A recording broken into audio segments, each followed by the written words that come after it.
аз съм упрекван за това, че не давам лесен вариант за разрешаване на проблема с касовата отчетност.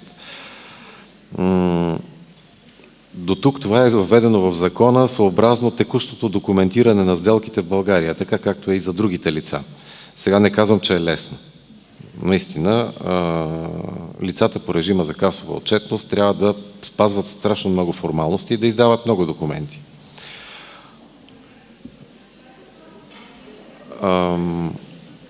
Режима е въведен в края на... Извинявайте, за втората част имаме предвидено време за въпроси и отговори.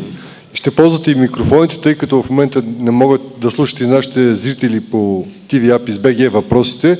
Така че нека да свърши лекцията и презентацията и после ще може спокойно да задаваме въпроси, тъй като нищо чудно отговорите на част от въпросите да бъдат и в следващата част от лекцията на господин Грозданов. Така, аз ви предлагам следното. Значи, нека да прескочим това за втората част, действително. Основателна е забележката на господин Кантарев.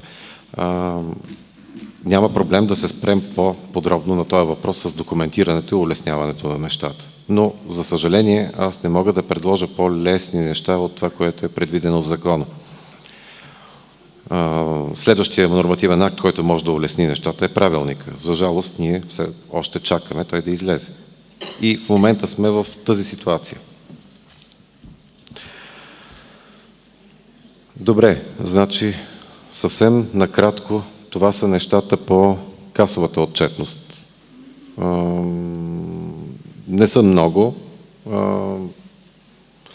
Сигурно има още неща, които са неясни или за които може да имате въпроси.